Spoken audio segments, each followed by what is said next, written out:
I've spent thousands of dollars on supplements over the years, and most of it, it was wasted. So let me save you the money I didn't save. After 40, your body changes in the way that makes half of the stuff on the shelf useless. And a few things go from nice to have to non-negotiable. This is a short list, the 4 I'd actually keep, and the ones I tell you to stop buying today, and the one test that makes the whole guessing game go away. The first one is the one that most men my age skip, and it's also the best value on the entire shelf. Number 1, creatine. And most men my age skip it because of a rumor that was from 30 years ago. Back in the 90s, it got branded the almost a steroid supplement, the one that was gonna wreck your kidneys and dehydrate you into cramp. 30 years and hundreds of studies later, in healthy people, none of that's held up. It's one of the most safest, most studied supplements on earth. If you got an existing kidney disease, check with your doctor. But for a healthy man, this is about as proven as it gets. And it isn't what you think it is. Creatine isn't a muscle supplement, it's an energy supplement. Muscle was just the first tissue they studied. Your brain runs on the same energy system, and the creatine tops up the reserve tank. And I'll be straight with you about where it shows up, because most people in my space, they're not. It doesn't do much when you're young and rested. It shows up under load. Hour 6 of a hard day, 4 hours of sleep, and a decision that still matters anyway, which is exactly when you're too deep into it to notice. So I'm not gonna sell you a feeling. I never felt a lightning bolt. Nobody does. Anyone who tells you they felt their brain switch on is either selling you something or filling their pre-workout. What I can tell you is the honest version. I take it daily. I run it for years, 0 side effects. 5 to 10 grams a day is a standard. Your brain actually saturates slower than your muscle. So some people run higher, 10 grams, but that hasn't been proven to give you sharper thinking. So don't let anyone sell it to you in that fashion. The day I start selling you my feeling instead of the data is the day you should stop listening to me. Number 2, magnesium glycinate. That word glycinate is the whole point, because the form is where most men get it wrong. The cheap one, magnesium oxide, is both poorly absorbed and the one most likely to send you running into the bathroom. Citrate is absorbed fine, but it pulls water into your gut, and so it can loosen things up. Glycinate is well absorbed and gentle, so you can take a real dose without the side effects. The glycinine is attached to it, so it's calming on its own. A lot of men over 40 are already low on magnesium, and stress, hard training, and a couple of drinks is gonna pull it down further. Take it before bed, when you actually want your system to downshift. You know the state I'm in. Tired but wired. Body's done, but head won't shut off.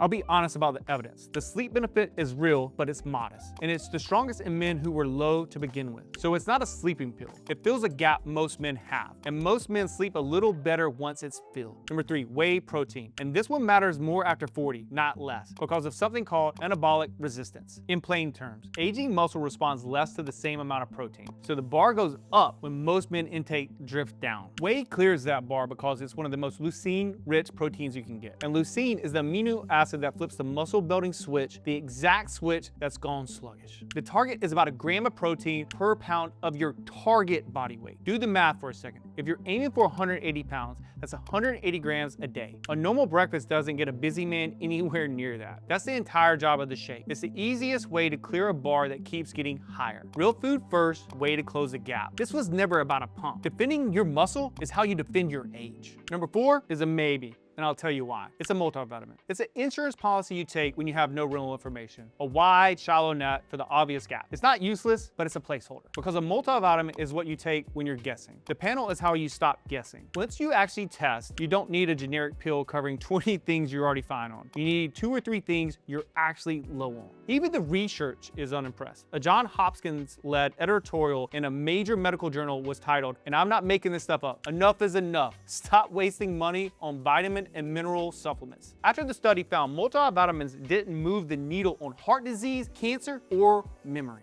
If you want the exact stack I'd start for a man over 40, the brands, the doses, I put it in a free guide. The link's in the description. Now the part that saves you the most money, the shelf to stop buying from. I'll rank it by how much you're actually wasting. Number 1 offender, testosterone boosters. If you're worried that your T is low, get your blood test and talk to a doctor. A $60 bottle isn't the answer. The herbal stuff, tribulus, the rest, doesn't reliably move the testosterone in a man with normal levels. And this is the number that should end the conversation. When researchers looked at 50 of these booster products, only about 1/4 had any data showing they raised testosterone at all. And about 1 in 10 had data showing they lowered it. You are as likely to hurt the thing you're trying to fix. I bought one myself years ago, and my energy, it actually dipped. Took it for months. Then I ran actual blood work, and my free testosterone hadn't moved. The bottle couldn't survive the panel. BCAAs, If you're eating enough protein and taking whey, you're already getting this. You're paying twice for the same thing.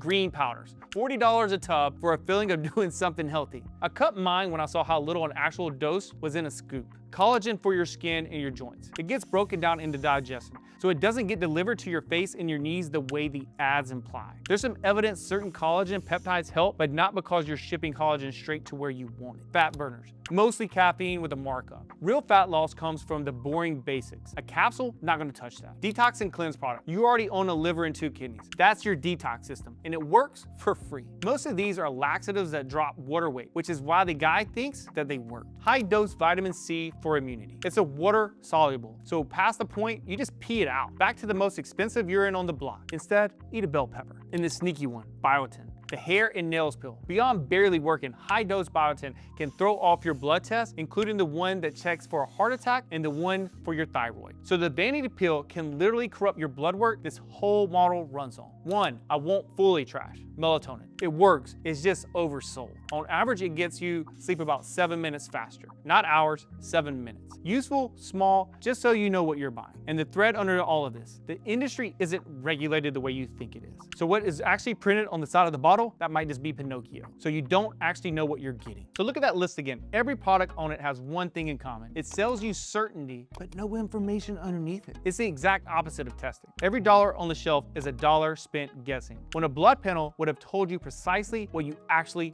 need. That's the whole model. You don't add anything until you measure. For most men, the 4 I started with, plus real food, is the entire answer. And you just saved yourself a cabinet full of bottles. For some men, the blood says something genuinely off. And now you're fixing a real problem instead of guessing at it. And if there's something that needs a prescription, that's a conversation with a physician, which is exactly why there's a doctor in this model and not just a coach. Either way, you stop paying to guess. That's the difference between doing supplements and actually knowing your own body. 4 to keep, the rest to drop. One test that ends the guessing. That's how you fix your medicine cabinet.